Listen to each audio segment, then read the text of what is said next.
Minstens is daar daarom die kerkgeleentheid waar jy kan lekker sing en die ou langs jou is die enigste een wat jou hoor. So kom ons, julle kan so bly sit en ons sing van Jesus se wederkoms. As hy weer kom haal hy sy kinders, al sy kinders wat in hom glo, om by hom te wees.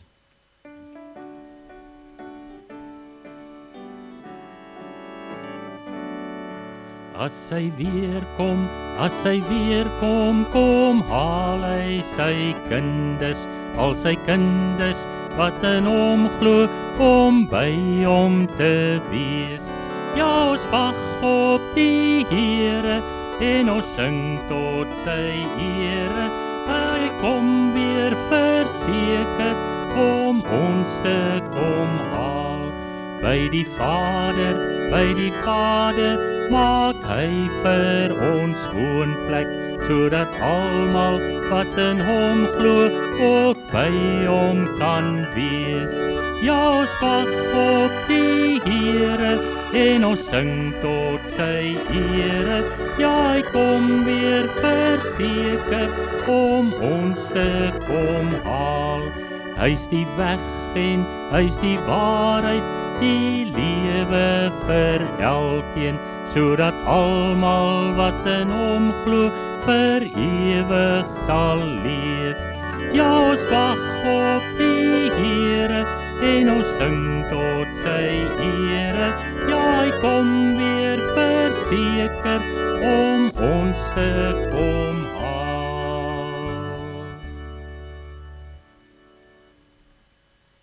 En ons bly daar in die hemel met die volgende lied. In die hemel is die Heer, en sy glans is soos kristal.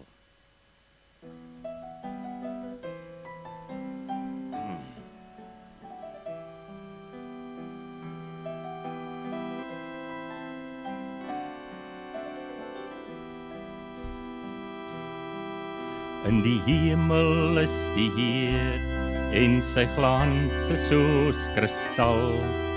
Hy's die heilige van God, en hy heers oor die heelal. Daar is mag in sy woord, soos die waters druis sy stem, soos die son op die see se blou, so die rykdom van sy trou.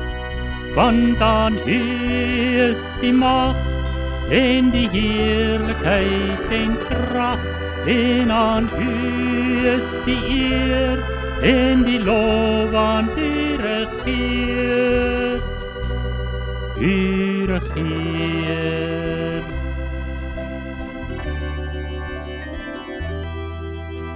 Miljoene in gereedheid is die engle om sy troon, verbuisterend sy sieraad en die weelde van sy kroon. Daar is mag in sy woord, soos die waters druis sy stem, soos die son op die see se blou, so die rykdom van sy trou. Want aan U is die mag, en die heerlikheid en krag, en aan U is die eer, en die lof aan U regeer. U regeer.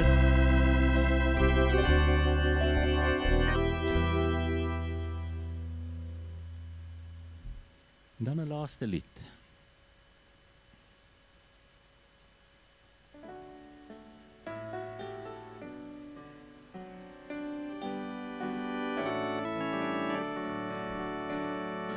Hier met my hele hart, kom sing ek 'n lofsang, kom ek van die magtige wonders vertel, en van al die reddingsdade.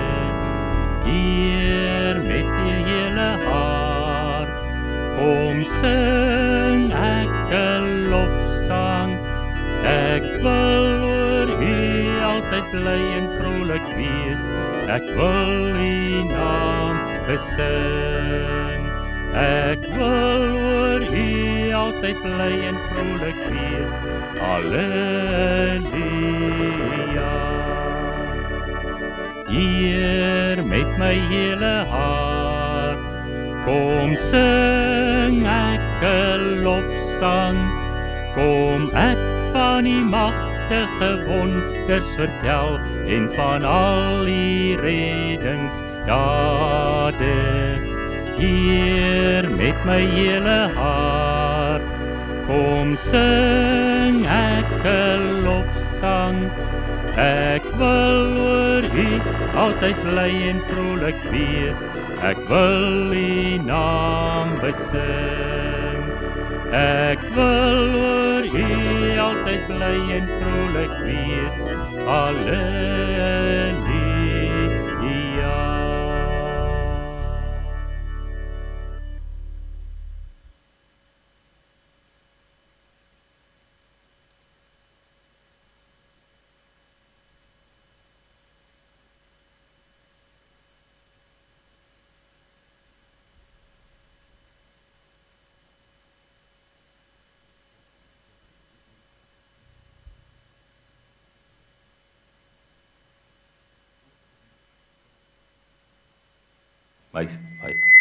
My fout, af.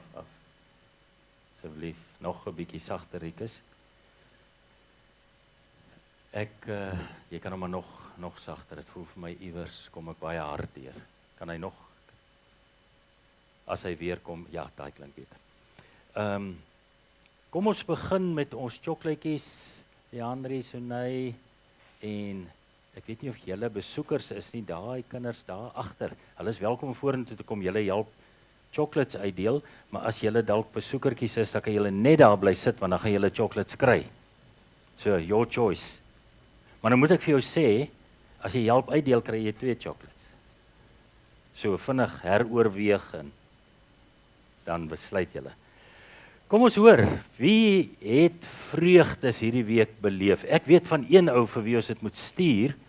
Ek weet nie of sy gesin by hom is nie, maar hulle was nog nie in die kerk van 'n klein Mia gebore is nie, want sy moet eers 'n bietjie groot raak. Tommy, is jy alleen hierso? Goed. Tommy agter daar by die visueel. So, hulle klein Miaatjie is 3 weke oud. En alles het goed gegaan. Mamma is alright, babietjie is alright. Dis nou baie lelik dat ons nie vir mamma en babietjie by die huis stuur nie. Ek gaan gee vir hom Tommy nog 2. So een is Lelani sin en vir dieselfde oom. Een is Lelani sin en een is mamma sin. Mia kan nog die chocolates eet. Nog vreugdes, nog mense wat, wow, dit was 'n wonderlike week, oomblikke gehad het. Steek net die hand op, gaan nie vir jou noodwendig vra nie, Marley. Sy gaan universiteit toe. Sy het ingekom vir Sunay. Jy sien waar sit Marley. Ons is baie bly saam met jou.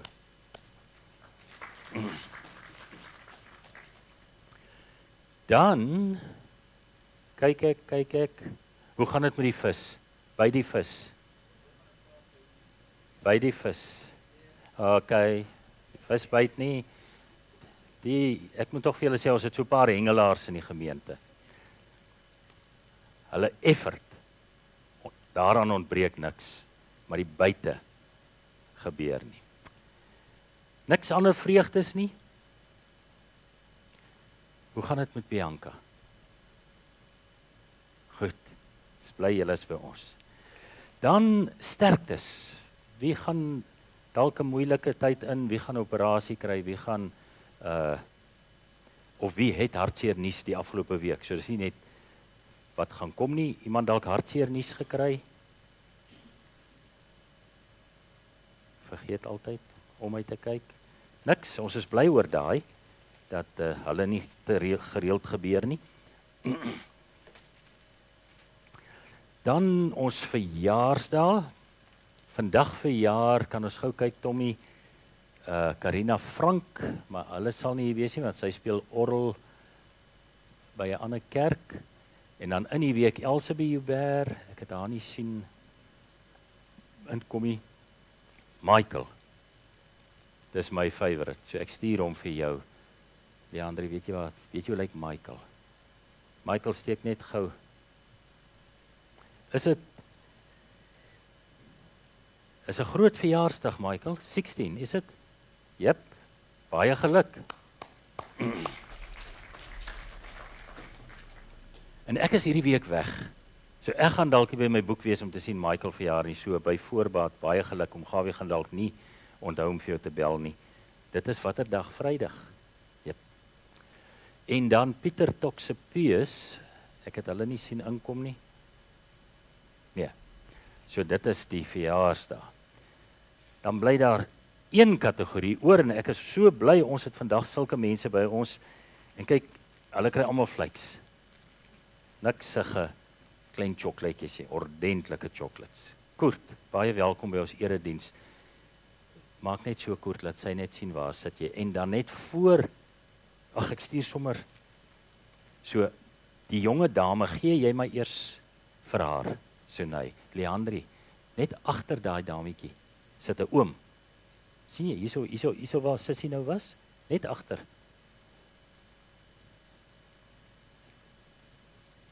Sy gaan hom nou sien. Koert, maak net so. Daar's hy. Is daar nog mense wat vir die eerste keer hier is? Is julle, ja, ek het gedink julle, ek ken nie julle gesigte nie. So 1, 2, 3, 4. Carla, jy wil ook 'n chocolaatjie hê. Het julle gesien waar is die hande op? So nee, dankie. En is daar nog eerste slag mense?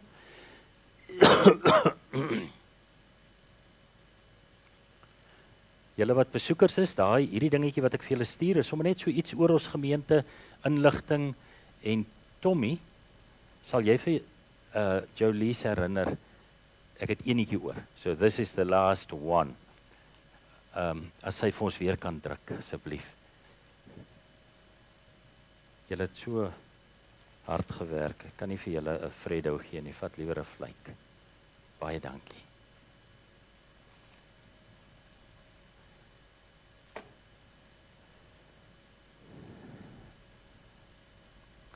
Dis COVID tyd. Louis sal nou net by die afkondiging so ietsie daaroor meer sê, ook hoe ons lidmate kan versorg. Maar ek het tog 'n idee dat die COVID tyd vat so 'n bietjie aan ons lidmate. Daar's lidmate wat vir my laat weet, ek dink omtrent 3 pare die week geskryf, Gawie, verskoon ons in die eredienste, maar ons luister online. Ons wil net nie nou tussen mense beweeg nie. So ons is min. Ons is so die helfte van wat ons gewoonlik is. Maar ons is so dankbaar dat ons die erediens kan hou. En dit is soveel beter om dit in die kerk te doen met mense voor my, as om dit nou by die huis te doen, waar net ek sit en ons nie saam sing nie, en dit voel so gou verby, en so net halfpad, as ons nie sing nie. Baie welkom weer, daar het intussen mense ingekom, ek hoop en ek glo en ek bid, dat jou belewenis van die erediens vandag goed sal wees. Maar dat daar iets meer sal gebeur, dat die boodskap regtig vir jou in die hart sal raak, vir jou sal huis toe stuur, en sal gaan laat dink oor jou eie lewe.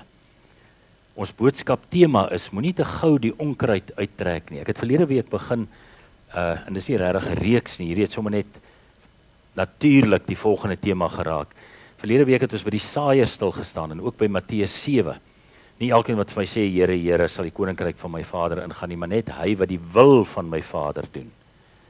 En dan sal mense op daai dag sê, maar Here, het ons dan nie vir u gevolg nie, en in u naam duiwels uitgedryf, en geprofeteer nie, en wonders gedoen nie, en dan daai verskriklike woorde, dan sal Jesus vir hulle sê, ek het julle nooit geken nie. En verlede week het ek so ietsie daarvan gemaak, om te sê, dit lyk vir my, die Here Jesus sê, daar's mense wat dink, hulle ken hom. En baie van daai ouens sit in die kerk, want hy praat daar met die fariseërs, wat kerkmense was.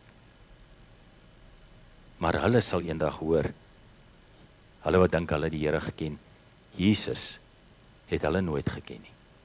Daarom is dit so baie dringend noodsaaklik, dat ons sal seker maak, dat ons so die Here dien, dat ons weet, hy ken ook vir my. Kom ons begin in sy naam. Here, dit gaan met ons goed. En dit is ook lekker om vanoggend in u huis te wees. En ek bid dat die goeie dinge wat ons hierso sal hoor en geniet en saam doen, die lofprysing, dat dit sal wees om vir u te verheerlik. En ja, dat ons dit in oorvloed sal geniet. Seën ons saam wees vanoggend. Mag dit vir u tot eer wees en tot uitbreiding van u koninkryk. Amen. Liewe vriende, genade vir julle en vrede van God ons Vader en Jesus Christus ons Here. Ons gaan 2 liedere sing. Al 2, die eerste een lof, tweede een begin so 'n bietjie met wat sal mens sê, hartseer, want dit praat oor verdriet. Maar dan kom dit ook by lof uit. Dankie Rietkus, jy kan vir my switch op my mics. Kom ons staan as ons sing.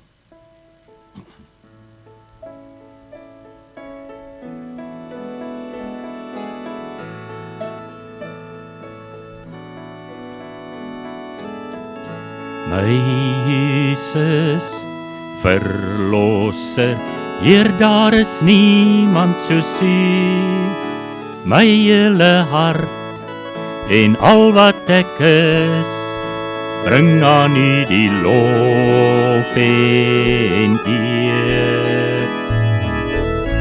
My trooster, my sterkte, toevlug in tye van nood. U is my hulp, U is my krag, Here, ek verheerlik U. Juich en verklaar dat die Here God leef, buig voor sy almag, laat vyande storms bedaar voor die krag van sy naam. Vreugde en majesteit vloei uit sy troon. Heerlikheid lig is die sfeer waar hy woon. Niks het op aarde meer waarde vir my as U.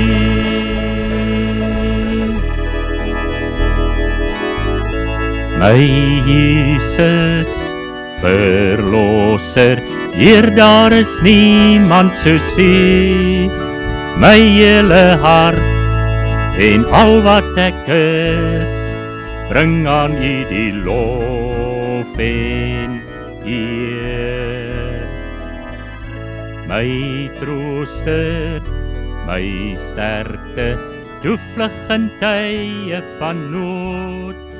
U is my hulp, U is my krag, Here, ek verheerlik U. Juich en verklaar dat die Here God leef, buig voor sy almag, laat vyande beef. Berge stort neer en die storms bedaar voor die krag van sy naam. Vreugde en majesteit vloei uit sy troon. Heerlikheid lig is die sfeer waar hy woon. Niks het op aarde meer waarde vir my as U.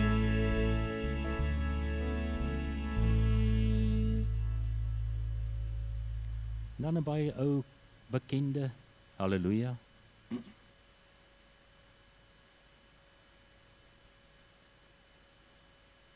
Wag net vir die woorde, dankie. Dit gebeur ook af en toe, dat die ding net uitsny.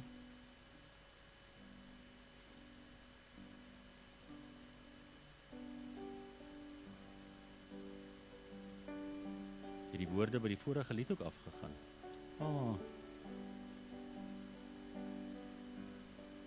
Julle kan maar sit, lyk my hulle wys, dit is so. Maar ons gaan dit vir julle sing. En die wat die woorde onthou, kan saam sing. Ons gaan hom nou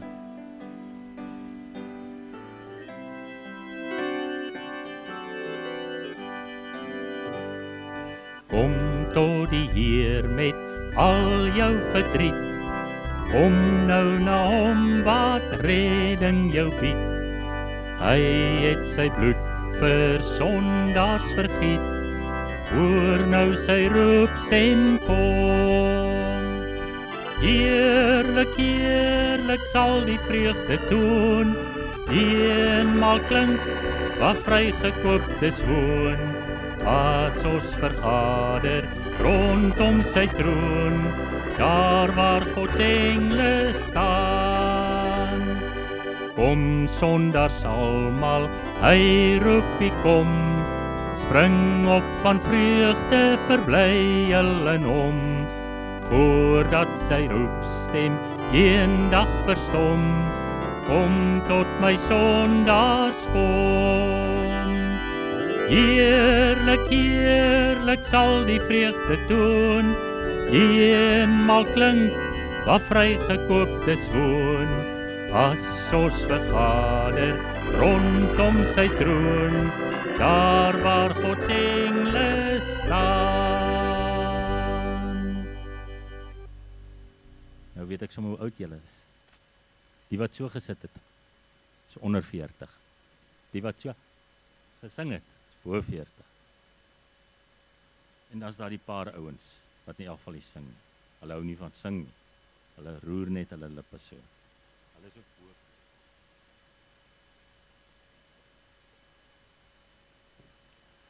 As ons beeld nie bykom nie, gaan ons net aan.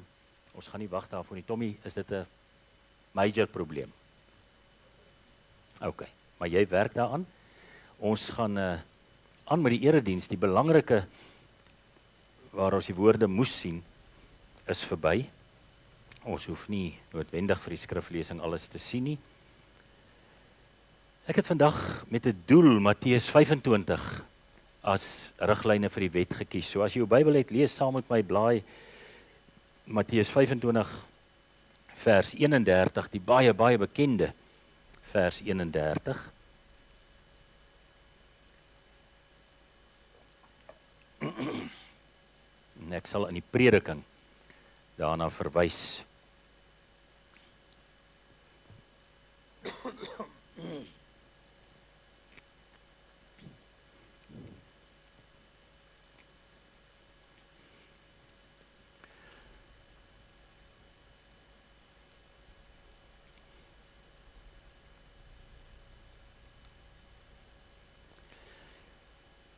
Here, ons wil nou reeds kom bid, dat ons nie sommer net sal lees en nie hoor nie.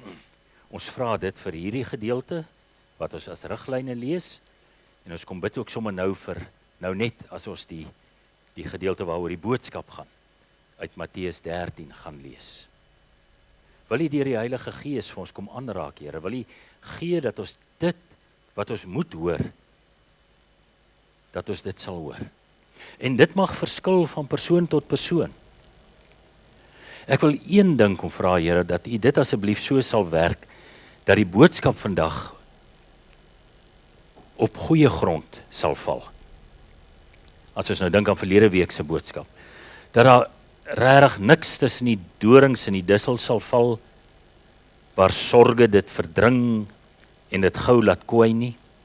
Dat daar niks op die vlak grond sal val waar die rotse onder is, waar dit vinnig opkom maar gou verskroei omdat daar nie diepte is nie.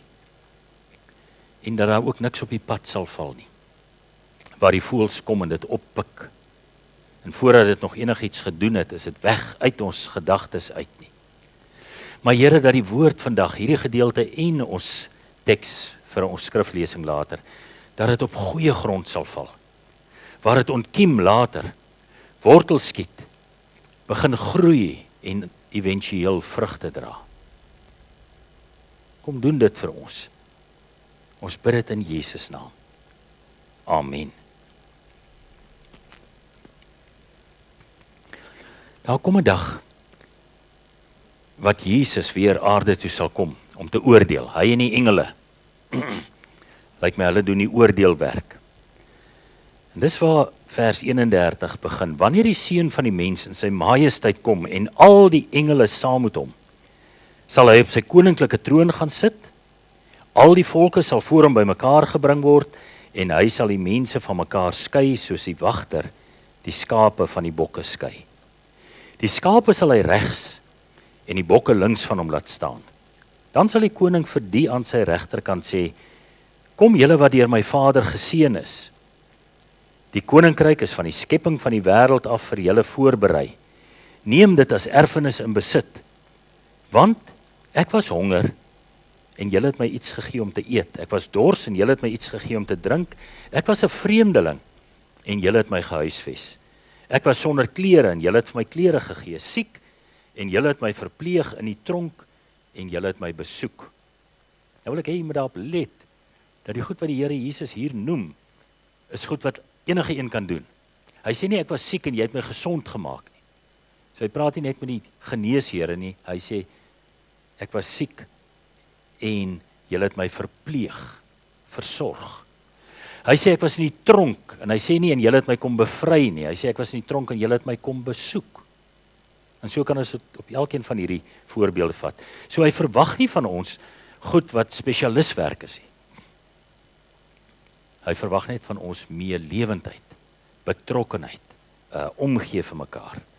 Dan sal die wat die wil van God gedoen het, vir hom vra: Here, wanneer het ons u honger gesien en u gevoed, of dors, of u iets gegee om te drink? En wanneer het ons u 'n vreemdeling gesien en u gehuisves, of sonder klere en vir u klere gegee? Wanneer het ons u siek gesien, of in die tronk en u besoek? En die koning sal hulle antwoord: Dit verseker ek julle, vir sover julle dit aan een van die geringstes van hierdie broers van my gedoen het julle dit aan my gedoen. Bedoelende, vir sover julle dit aan een van die geringstes in die samelewing, die mense wat om ons beweeg gedoen het, is dit so goed julle dit aan my gedoen, sê Jesus. Dan sal die koning vir die aan die linkerkant sê, die bokke, as ons hulle nou so kan noem: Gaan weg van my af, julle vervloektes. Gaan na die ewige vuur wat vir die duiwel en sy engele voorberei is. Want ek was honger en julle het my niks gegee om te eet nie. Ek was dors en julle het my niks gegee om te drink nie. Ek was 'n vreemdeling en julle het my nie gehuisves nie, sonder klere, julle het my nie klere gegee nie, siek en in die tronk en julle het my nie versorg nie. Dan sal hulle ook antwoord: Here, wanneer het ons u so gesien? En dan sal hy antwoord: Dit verseker ek julle, vir sover julle dit aan een van die geringstes nie gedoen het nie, het julle dit ook aan my nie gedoen nie. En hierdie mense sal die ewige straf ontvang, maar die wat die wil van God gedoen het, die ewige lewe. Ek dink dit is so selfverduidelikend. Jesus se beeldspraak, hy het in beelde gepraat, stories, juist sodat ons dit baie goed kan verstaan. Kom ons bid. Here, ons het die afgelope week dalk weer een van hierdie mense verbygegaan. Die wat sonder klere is, die wat dors is, die wat honger is, die wat nie hospitaal is of die wat nie tronk is, nie omdat hulle kwaad gedoen het nie, maar terwille van hulle belydenis, terwille van die evangelie. En ons weet hier in Australië beland ons nie in die tronk daarvoor nie. En ons dankie daarvoor. En ons kom pleit vanoggend om u vergifnis. Here, maak ons oë en ons ore oop in die komende week. Dalk is dit net iewers iemand wat iets sê, wat kan maak dat ek op my knieë gaan, omdat ek nie fisies by daai persoon kan uitkom nie en vir hulle kan bid. Dalk is dit iets wat ek hoor of sien waarby ek wel kan uitkom. Laat ons dan nie ver verbygaan, soos die priester en die leviet in die gelykenis van die barmhartige Samaritaan nie. Maar help ons om dan uit te kom by die nood. Herinner ons aan vanoggend. Ons vra dat u dit vir ons sal doen in Jesus naam. Amen. Die Here sê in sy woord, as jy op hierdie oomblik opreg berou het, regtig wil uitkom by dit wat die Here ons voorroep en vir hom kom sê, jy is jammer dat jy die afgelope week, die afgelope maand, die afgelope tyd nie daarby uitgekom het nie, dan sê hy vir jou, ek vergewe jou. Hy ken ons harte. Hy weet of ons op hierdie oomblik 'n ywerige, vurige begeerte het om wanneer ons vandag hier uitstap, dit te gaan doen. Kan ons al sing, Tommy? Kom ons gaan na Skepper Gees toe, die lied na die riglyne.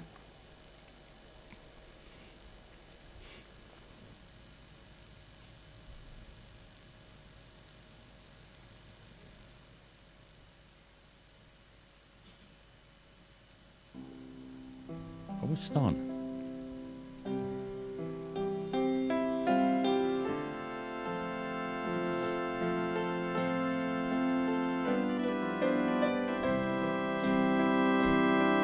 O Heer, ons staan voor U gebroken. As mens verstaan ons nie U weer, maar U stuur vir ons 'n leidsman trou. Hy lei ons na U.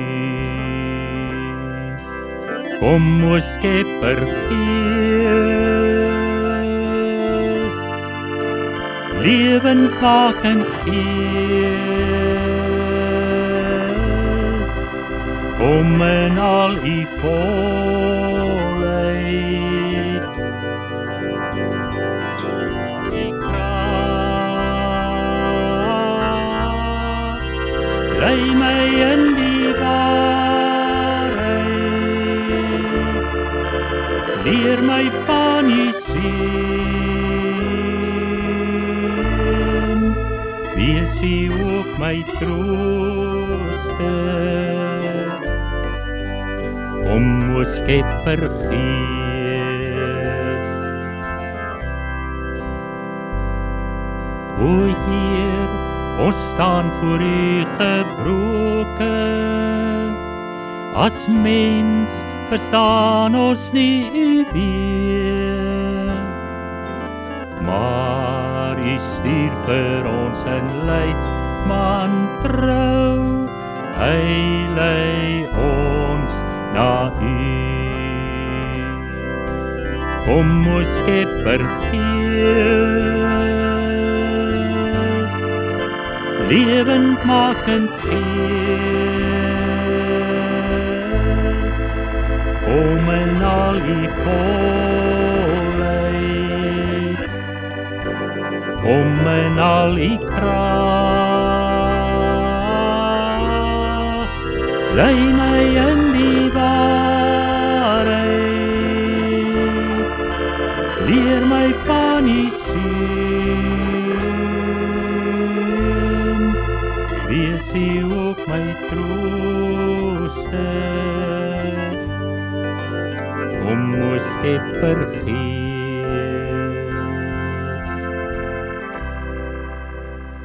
Baie dankie, julle kan sit.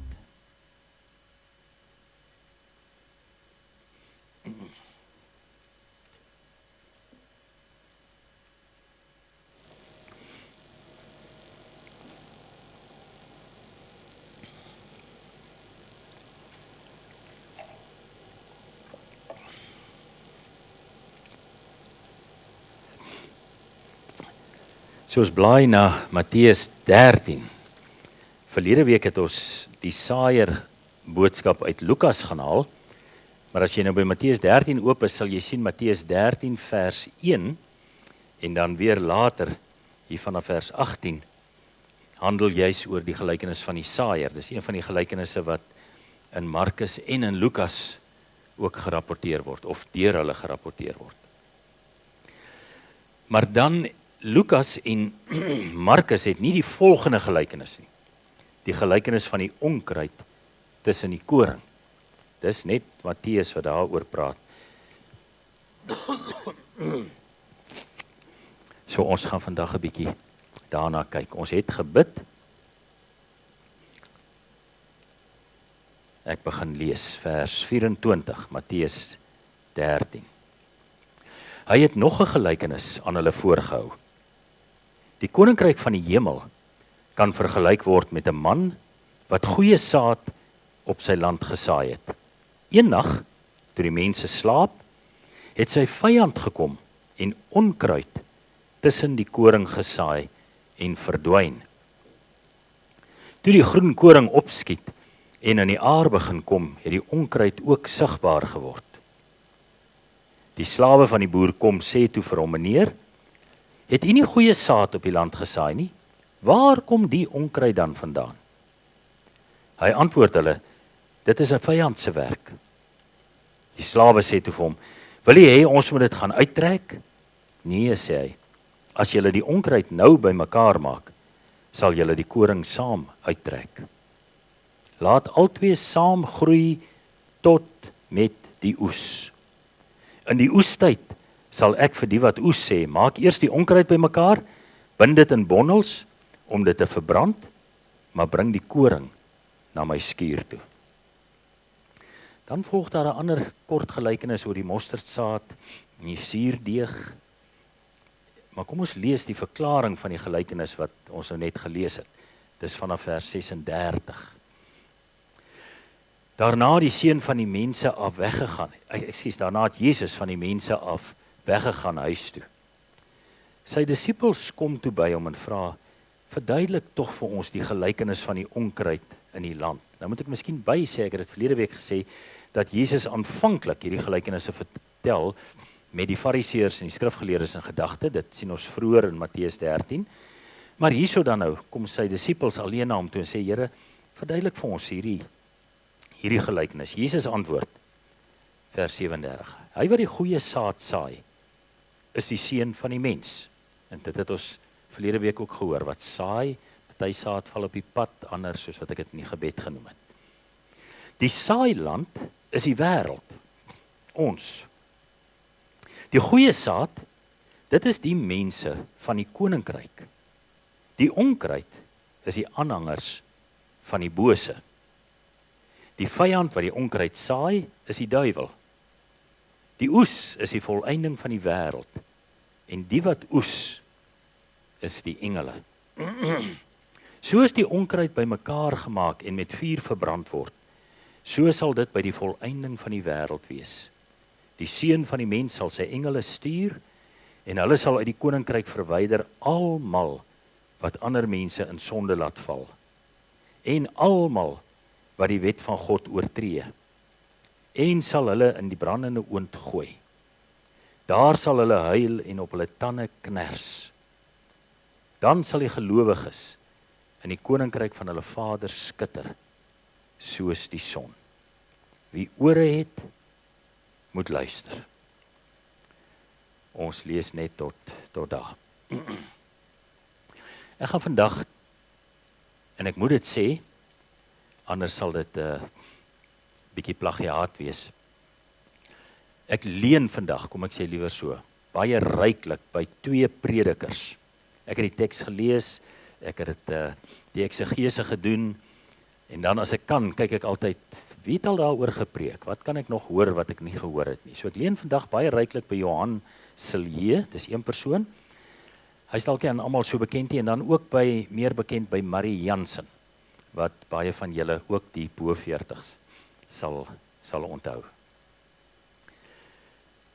Maar ek wil begin met 'n storieetjie van Piet Nudee. As jy ooit Piet Nudee se boek Stories vir die Lewe in die hande kan kry, koop dit. Daar's 'n klomp stories, mens wil amper sê gelykenisse in, wat so van toepassing is op Bybelse waarhede. Nou een van die stories is, dat daar in 'n klein dorpie, baie dig by 'n woud, 'n ou kluisenaar gebly het. Eens op 'n tyd het hy al die byeenkomste in die dorp bygewoon, hy het vrylik tussen die mense beweeg, hy was 'n gereelde kerkganger, alles was goed wat sy lewe aanbetref, maar toe op 'n dag toe raak sy gedrag vreemd. Eerste wat die mense opgelet het, hy kom nie meer in die kerk nie. En toe 'n paar ouens, toe dit nou 'n paar Sondae gebeur het, toe het hulle gegaan en gaan loer. Waar gaan hy heen? En toe sien hulle elke Sondag, omtrent die tyd wat hulle kerk toe stap, dan stap hy die woud in met 'n sak oor die rug. En hulle het begin wonder, wat gaan hier aan? En dan party Sondag sien hulle, hy het ook nog 'n kat onder die arm. En toe begin hulle verder wonder. En toe begin hulle oor hom praat. Aanvanklik net so oor die teekoppies. En toe later, sommer in die openbaar, begin skinder. By die kruidenier, by die slagter en ja, ook op die kerktrappies na kerk. Skinder oor die man. Toe die kerkgangers op 'n dag nou nie meer die vreemde gedrag kon uitstaan nie, en nie langer daarmee kon handle nie, gaan 'n afvaardiging van hulle, kom ons sê die kerkraad, en hulle gaan sien die dominee. En hulle sê vir die dominee, ons moet met jou praat, voor die ding hand uitdruk. Die ou man is definitief met heksery besig. Die kat, jy weet. Hy stap die woud in en hy kom eers laat in die aand uit. Ons weet nie wat hy daar doen nie, maar die ding klink nie vir ons goed nie. En dan die feit dat hy dit onder kerktyd doen, sê vir ons, dis definitief iets wat u moet aanspreek. Die ding kan nie so aangaan nie. En toe die dominee, en dis sy eerste fout, gaan sit en vir die ou man 'n brief geskryf. Nie met hom gaan praat nie, vir hom 'n brief geskryf.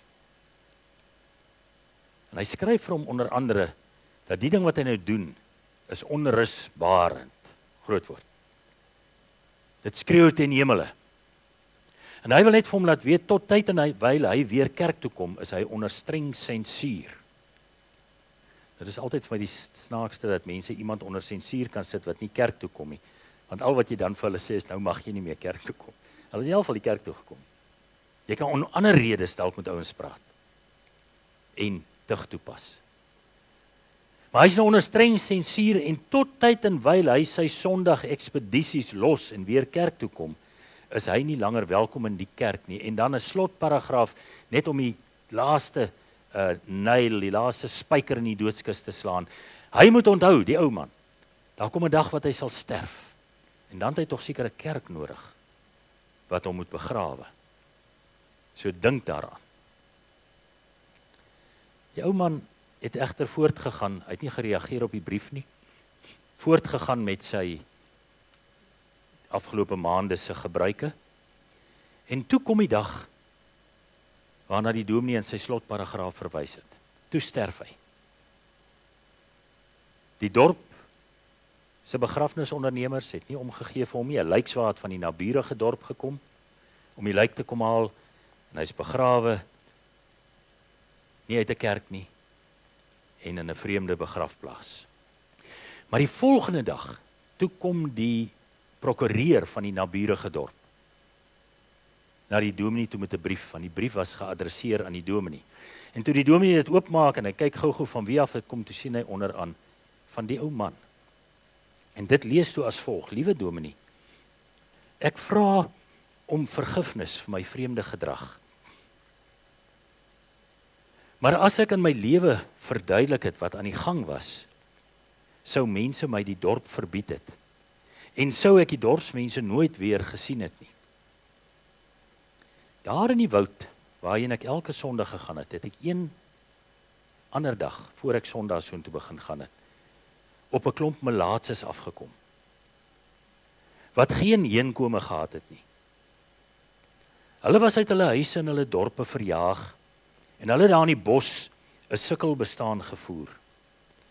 Ek het hulle begin versorg. Nou hier kom die eerste, kan jy hoor, dit wat ons gelees het uit Matteus 25, die versorging, die sover julle dit gedoen het aan een van die geringstes. Ek het hulle versorg, maar ek kon net op Sondag die lang tog aanpak. Partykeer het ek ook vir hulle kat saamgevat.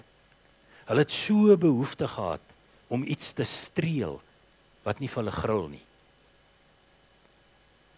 Uit vrees dat ek dalk iemand kon aansteek, het ek almal in die dorp vermy. Ek vra om vergifnis.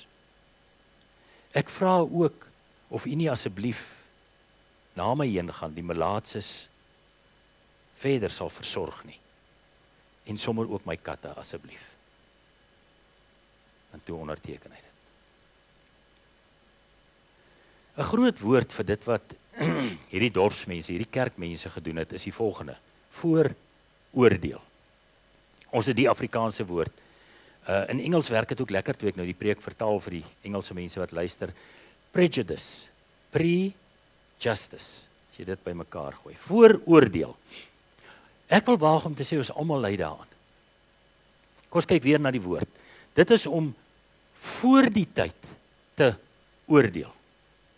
Voor jy al die inligting het, dis wat die dominee verkeerd gedoen het, en die dorpsmense, voor jy al die inligting het, te oordeel.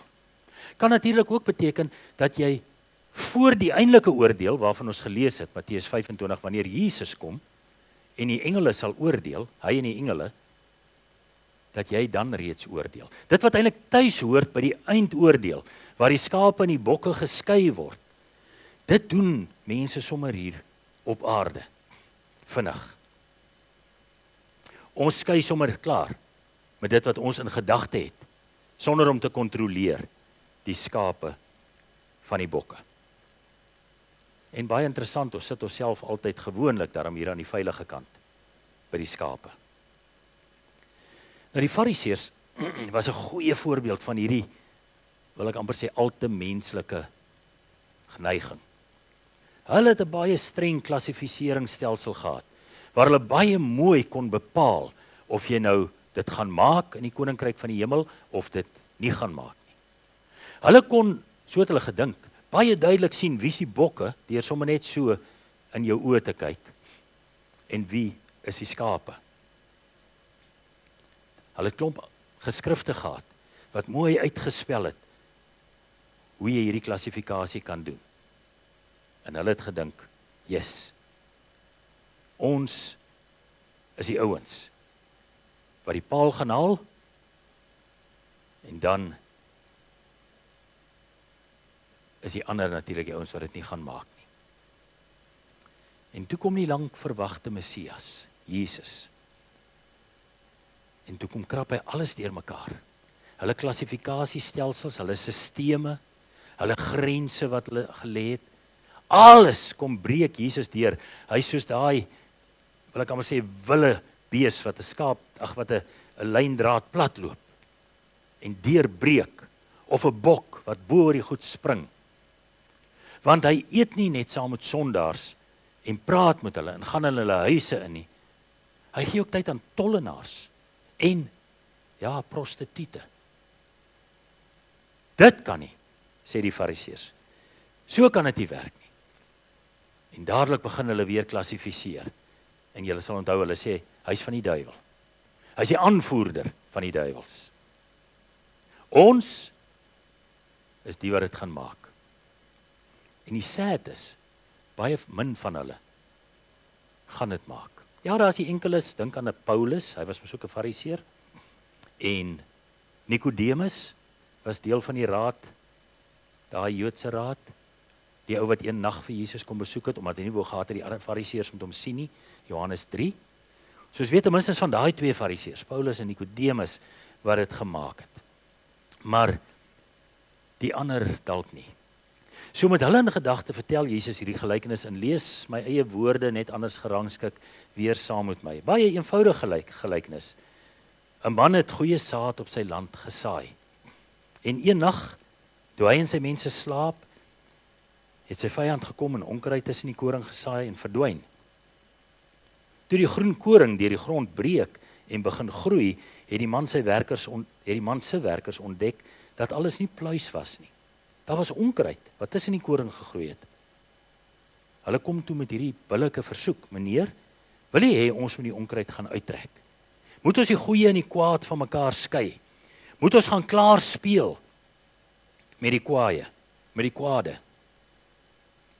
Dit is so tipies die vraag van godsdienstige mense.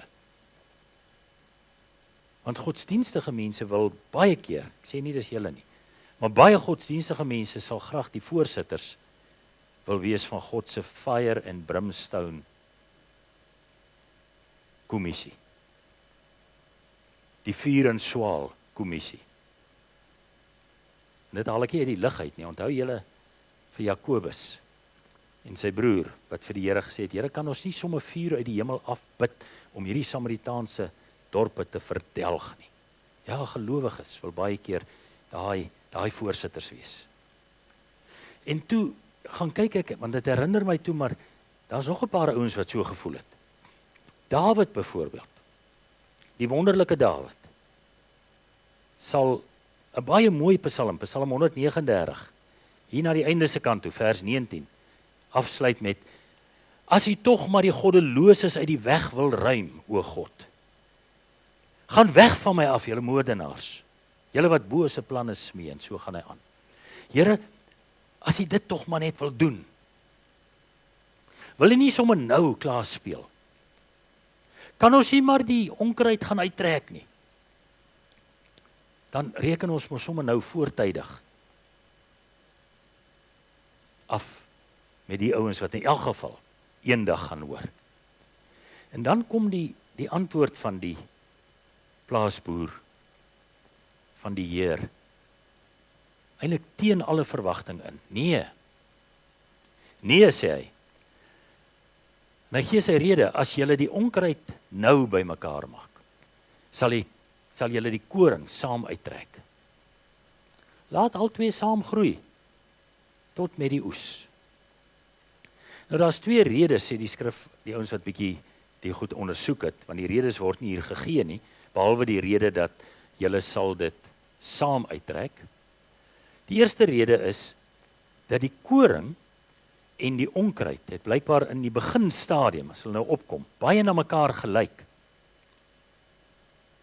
Marie Jansen sê in sy oordenking van die gedeelte, dit was blykbaar daai onkruid was ook genoem dowwe koring.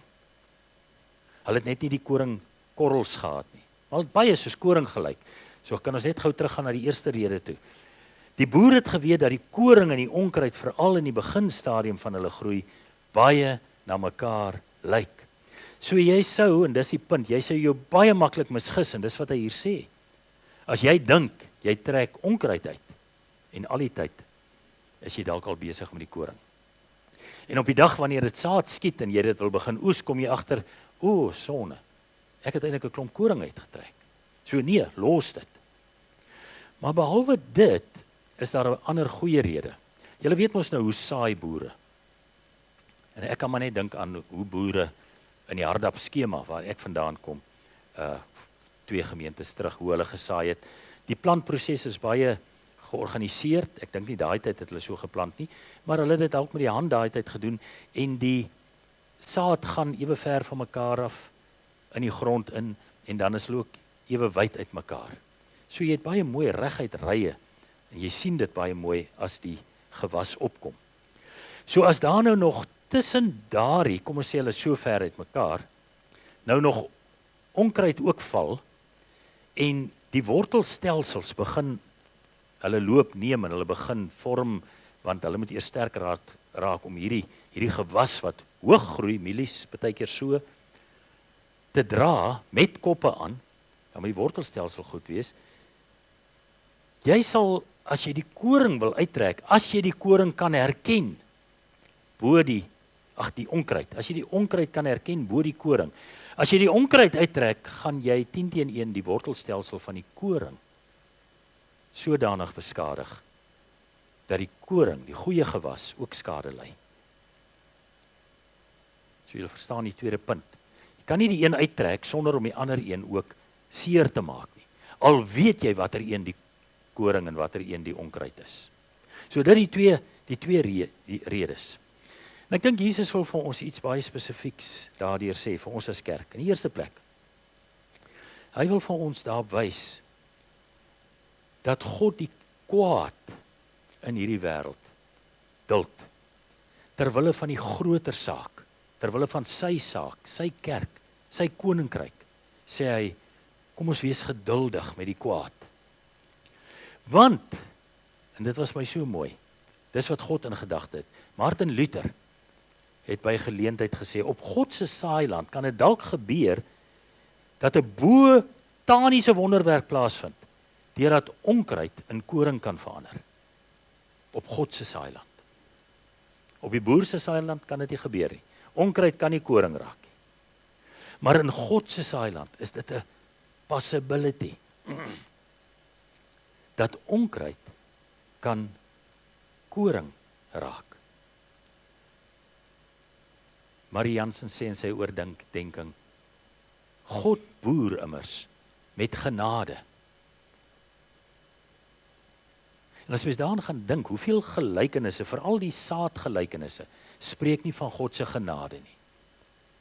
Om te sê, los dit net eers so. Daar kom 'n dag, ja, dan sal God daarmee deel. Maar nie nou nie. Ek dink die tweede ding, wat ons moet hoor, wat Jesus sê, dat ons moenie te gou met die skoffels inspring nie. Want ons kan nie altyd so goed onderskei nie. Ons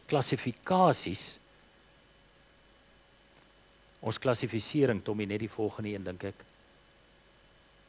van wat suiwer koring is, en wat suiwer onkruid is, as jy so iets kry, is nie so goed nie. Ons ken maar, skryf Paulus later, in die Nuwe Testament, ten dele. Ons kan nie so goed, ons het nie al die maatstawwe om te meet nie, omdat ons self baie keer aan die verkeerde kant staan, en ons net self wil regverdig, sal ons baie keer inspring met die skoffels, en ons sal die verkeerde ouens uitskoffel. Soos die kerkmense in daai dorpie. Heksery. Op die ou end is hy die ou, wat gedoen het, Jesus se woorde, vir sover julle dit gedoen het aan een van die geringstes, het julle dit aan my gedoen. Die beste plek waar hierdie ou kon wees op 'n Sondagoggend, was nie die kerk nie, was in die woud tussen die melaatses, met die kat wat hy vir hulle gevat het. Daar het hy vir hulle Jesus gaan wees. Maar die kerkmense sê, geef my daai skoffel, laat ek begin. Uit. So kom ons kyk, wat sê die Here nog vir ons in die gelykenis? So 'n paar gedagtes. Ek dink hy vertel die verhaal met dit in gedagte, dat God in sy groot liefde sy arms om die aardbol kom vou. En hy laat sy son opkom oor die goeies en die slegtes, en hy laat sy reën val oor die wat reg doen, en die wat verkeerd doen. En ek en jy sien nie altyd so goed raak nie. Kyk, as die Here nou so gewerk het, dat die regverdiges geseën word, en die goddeloses net al die sleg in die wêreld tref, dan sou ons dit dalk nog as maatstaf kon gebruik. Maar nou weet ons, dit werk nie so nie. Dis baie keer die goddeloses wat floreer. En die barmhartiges, ek en Alba Len praat gisteraand weer in die bed oor hoe sleg dit soms sommige gesinne getref word. In Windhoek was daar 'n gesin, ek gaan nou nie hulle name noem nie, want baie mense in Windhoek luister dalk na die preek, maar die Windhoekers sal weet, man en 'n vrou, pragtige kinders van die Here met 3 kinders. Iewers in die laat 2000s, hier by 2000, ons het in 2005 van Nieu-Seeland af teruggegaan, Namibië toe, 2006 of 7, ry die oudste dogter en haar sussie heeltemal korrek by 'n plek uit, en 'n dronk man ry hulle vas, en al 2 kinders is dood. Paar jaar daarna, rol die ma die kar, vermoedelike hartaanval, en ma is dood. En ek en sy praat sommer gisteraand, want ons wonder toe oor die mense, hoe dit met hulle gaan. Net pa en die jongste sussie het oorgebly. Goeie mense, mense wat die Here geken het, mense wat in die kerk betrokke was, wat baie gegee het. Nee, ons moenie ons skoffels uithaal, te gou nie.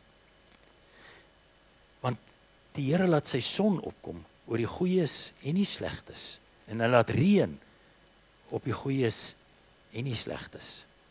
Tweede gedagte, hy is 'n God wat dieper kyk as die oppervlak, net dit wat ek en jy raak sien. Met ons tonnelvisie, met ons oordeelbrille, ons vooroordeelbrille, ons oogklappe. Hy kan baie dieper sien, hy kan oor die horison sien. Derde ding, hy laat ruimte dat 'n Saulus 'n Paulus kan word, en hy het nie na sy bekering so verander nie, dit weet julle, dis maar net Saulus is die Hebreëse naam, en Paulus is die Griekse naam, en dis eers heelwat na sy bekering, wat ons die eerste keer lees van Paulus, maar bewyse van die punt wat ek wil maak, dat 'n Saulus wat vervolg het, wat die kerk wil uitroei, later die grootste sendeling ooit raak. Daarvoor laat God ruimte. Dat hulle wat eintlik in die skuur moet beland, om eintlik in die vuur moet beland, uitgebrand moet word, op die ouend in die skuur beland, want hulle het koring geword. Dat 'n misdadiger langs Jesus skielik 'n paradys gange raak. Dis waarvoor God ruimte laat. Ja, hy is nie 'n God wat wil hê, en dit staan op meer as een plek in die Bybel, dat mense verlore gaan nie. Maar dat elkeen gered sal word. Dat elkeen hom sal begin sien as die enigste Here. En dan net 'n laaste gedagte. Hy wil nie ons moet uitdruk nou nie, want sy liefde vir hierdie wêreld, met die onkruid in, moes die profeet Hosea vir die volk sê, brand eenvoudig te sterk. Ek het jou so lief, sê die Here. As ons begin skoffel, is dit voortydig. Voor oordeel. Jesus en die engele sal kom oordeel. God laat toe, geduld. Want sien, berou en bekering kom nie altyd dadelik nie. Dis nou baie belangrike ding wat ek nou sê. So ons kan begin uitskoffel, en dieselfde persoon wat ek nou uitskoffel, kan dalk volgende week deur die Here aangeraak word en kragtadig tot bekering kom. Maar nou het ek hom uitgeskoffel. Laat hy gaan. So berou gebeur nie altyd dadelik nie. Dit gebeur nie noodwendig vandag in hierdie erediens. Maar môre, oormôre, skielik slat of Matteus 25 jou, waar het ons vroeër gelees het, of hierdie gedeelte, en jy besef, ek is hierdie man wat so gereeld met skoffels rondloop en wie se saak nog nie heeltemal met die Here reg het nie. So berou kom altyd nie dadelik nie, so bietjie later. So los die skoffels. Haal die oordeelgetinte brille af en vat liewer in plaas van die skoffel die saaisak van die woord en begin saai waar jy gaan. Dis baie meer stimulerend as uitskoffel. En julle wat hou van tuin maak, sal dit weet. Dit is baie lekkerder om te saai en te sien groei, as om te sien, hier's alweer onkruid. En jy moet dit gaan doodspyt. Ek hou nie van doodspyt nie. Dan moet jy nog steeds die dooie ding ook weer uittrek. So ek trek hom sommer van die begin af uit. Is nie lekker nie. Maar kerkmense, love it. Nou moet ons nie die gelykenis verkeerd verstaan nie, as ek praat oor God se geduld met die onkruid. Daarmee sê ek nie God het geduld met sonde nie. Moet dit nie verkeerd verstaan nie. Hy is verdraagsaam met sondaars, maar nie met die sonde nie. Lees saam met my. Die gelykenis praat oor God en my en jou verdraagsaamheid met mense, nie noodwendig oor ons verdraagsaamheid met sonde nie. Natuurlik haat God die sonde. En hy wil daarmee klaar speel. Maar hy het vir mense wat sondaars is, lief. En daarom, laat dit eers saamgroei. Daar kom 'n oesdag. O ja, verseker, kom daar 'n oesdag. Dan sal met hulle afgereken word. Ek lees weer vir julle vers 40 tot 43. Soos die onkruid bymekaar gemaak en met vuur verbrand word, so sal dit by die volëinding van die wêreld wees. Die seun van die mens sal sy engele stuur en hulle sal uit sy koninkryk verwyder almal wat ander mense in sonde laat val het en almal wat die wet van God oortree het. Miskien moet ek net iets hieroor sê. Wanneer ons nagmaal vier, wys ek altyd op die sondes. En dan sê ek baie keer, dis die sondes wat ons sien, sondes van wat ons verkeerde goed kyk, sondes van wat ons doen, sondes van versuim en sondes van gedagtes. Dis die 4 goed. Hierdie ene bring iets by. Sommige mense doen die sonde deurdat hulle ander mense in sonde laat val. Paulus het daaroor baie gepraat. Jy kan iets doen wat jy voel dit staan nie tussen jou en die Here nie. Dis nie 'n sonde nie. dis vir jou in jou verhouding met die Here nie belemmerend nie. Maar jou broer, jou medegelowige, of selfs al is dit nie eers 'n gelowige nie, net iemand wat met jou in aanraking kom, vir hom is dit 'n probleem. Want dit kan hom verslaaf, of dit kan hom op 'n manier skade doen. En as jy dit nou vir hom aanbied, of jy doen dit voor hom, ek het altyd gesê, die slegste ding wat 'n mens seker kan doen, is om voor 'n ou wat na 40 jaar ophou rook het, 'n sigaret aan te steek en te sit en rook. Man, daai ou gaan so lus raak. So, ek gebruik nou maar net die voorbeeld. Daar's baie ander goed waaraan ek nou dink. Maar ook hulle wat ander mense in sonde laat val. Want as jy dit doen, net daar val daai ou weer en is hy verslaaf. Jy is nie verslaaf dalk aan die goed nie. Ons kan dit nie voor almal doen nie. Party mense het my al beskuldig van, maar dan is jy mos vals. Nee, Jakobus, Paulus sê, ons moenie ons swakker broer laat val nie. Gaan jou nie skade doen, om voor hom dit nie te doen nie. Maar dit kan hom geweldig skade doen. OK, terug by die teks. Hulle wat die wet van God oortree en wat ander mense in sonde laat val. En dan sal hulle in die brandende oond gegooi word. Daar sal hulle huil en op hulle tande kners.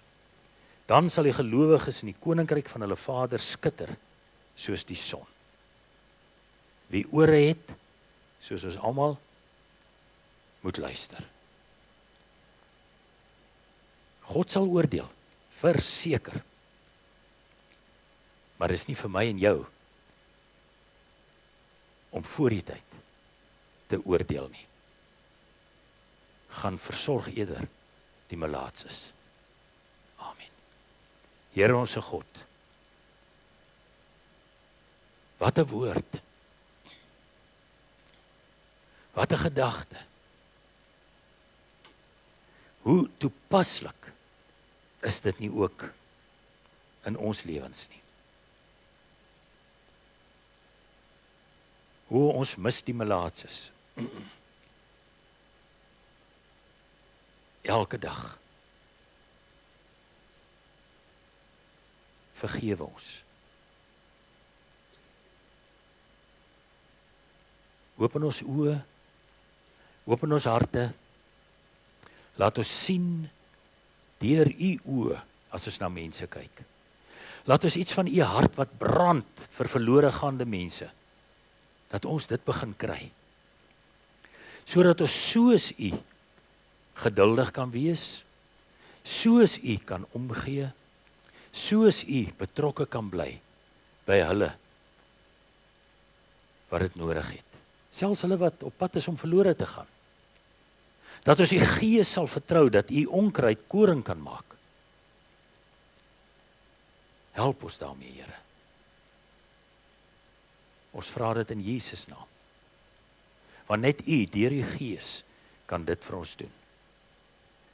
Ons bid vir siek mense in ons gemeente, Here. Die COVID het 'n paar gesinne geslaan. Dankie vir hulle wat vanoggend weer in die kerk kan wees, nadat hulle sosiaal gedistansieer het. Daar's nog gesinne wat nog nie gemaklik voel om kerk toe te kom nie. Ons bid vir hulle. Daar's die wat dalk in hierdie week gaan agterkom, hulle voel nie lekker nie. Ons bid sommer nou al vir hulle. Daar's ander wat ander siektes het. Ons dink aan Paul wat aanpas, Paul Nieuwoud in die reistool met sy gebreekte enkel en ja, dis 'n groot aanpassing. En hy 10-1 by tye pyn. En ons bid dat u vir hom sal aanraak. Daar's van ons lidmate se mense wat siek is. Ons dink aan Zandri se oupa en wat oud is en wat verlede jaar baie siek was op 'n stadium. Dankie dat dit bietjie beter gaan. Ons dink aan Kobus se pa wat bestraling kry vir sy kanker. En miskien is daar nog waarna ek nie nou kan dink nie. Ons bid vir almal wat siek is en almal hier in ons kerk se geliefdes wat siek is. Wil jy hulle toevou in hierdie tyd? Wil jy vir hulle dra? Here, ons is nog relatief in die begin van 'n nuwe jaar. Ons bid dat U in hierdie jaar ons voetstappe, ons gedrag op elke gebied sal rig. Help ons om te leef soos U wil hê ons moet leef. Ons bid dat ons dalk in hierdie jaar meer vrylik sal kan begin reis. Daar's soveel mense. Ek het gisteraand weer gehoor van iemand wat 2,5 jaar laas by sy kinders was.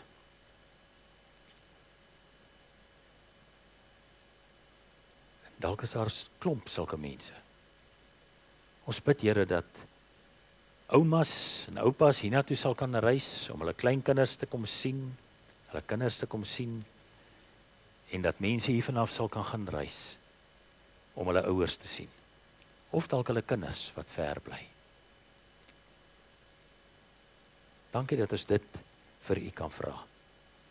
Ons bid vir hulle wat swaar kry, hulle wat in die tronk sit, vir die regte redes, omdat hulle U naam verkondig. En U naam bekend maak in 'n wêreld waar die vyand heers, waar die koring gesaai word, en waar die onkruid gesaai word, en waar daar maar min koring is. Wil jy hulle styf vashou in tye soos hierdie. Ons bid vir ons sendelinge, die wat ons ondersteun, en elke ander sendeling, wat by die punt gekom het, wat hulle besef, ons moet die saaisak vat, ons moet liewer gaan saai, as uitskoffel. Soos daar mense in ons gemeente se kinders, ons dink aan Dirk en Elsabie se seun Neil, wat weer iewers binne die nabye toekoms terug gaan Turkye toe, ons bid vir hulle.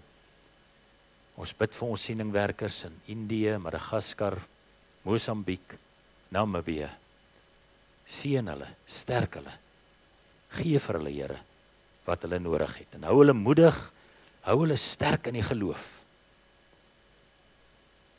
Ons bid vir ons kerk, ons bid vir alles wat ons gaan aanpak hierdie jaar, elke funksie wat op hande is, of soos wat dit aan die beurt kom, bid ons dat U vir ons sal seën. Dankie vir elkeen wat sy of haar gewig ingooi om te help dat die kerk kan funksioneer, dat die kerk kan elke Sondag plaasvind, elke klankman, elke visuele een, elkeen wat oopsluit, ouderling, diaken aan diens, elkeen wat betrokke is by die Sondagskool, wat by die teetafel werk, wat lekker goed bring, wat ons kan eet, elkeen wat musiek maak, elkeen wat sing. Seën vir hulle. En Here, ons bid dat U sal byvoeg, sodat hierdie mense ook afgelos kan word. Dat die werkers sal byvoeg. Dit alles vra ons in die groot en heilige naam. Amen.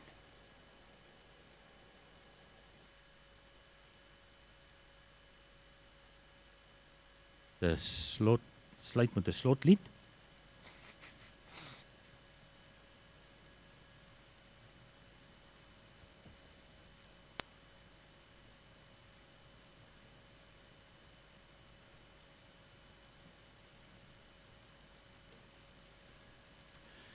En die doel is dat jy sal die Here loof en prys. Al 4, dis sommer so 'n keerspel van liedere. Al 4 liedere gaan oor loof. Loof hom vir wie hy is. Loof hom vir wat hy gedoen het. Kom ons staan. Hosanna, Hosanna, Hosanna in die hoogste. Hosanna, Hosanna, Hosanna in die hoogste. Ons verheerlik die naam, soos ons nou voor U staan. Dis verhewe, o Here God, Hosanna in die hoogste.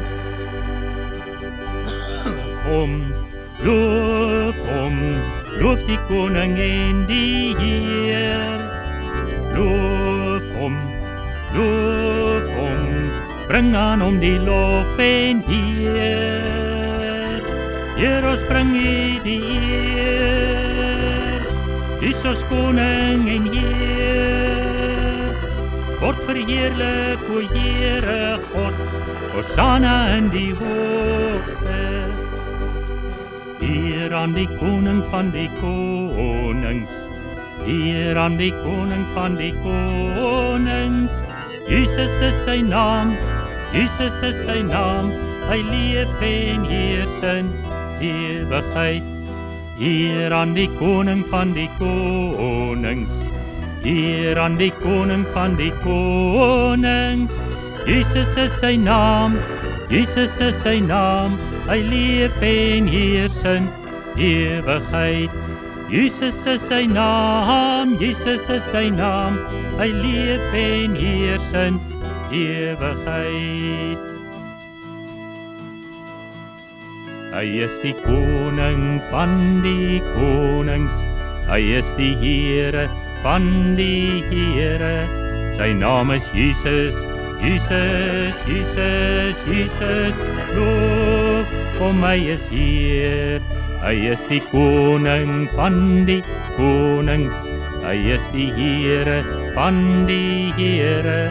Sy naam is Jesus, Jesus, Jesus, Jesus, loof hom, hy is Heer. Loof koning Jesus, loof hom Immanuel. Vrede vors, sterke God, blink môre ster. Saam met al die engele sal ons U loof. Ons sal heers met U tot in ewigheid. Loof koning Jesus, loof hom Immanuel. Vrede vors, sterke God, blink môre ster. Saam met al die engele sal ons U loof. Ons sal heers met U tot in ewigheid.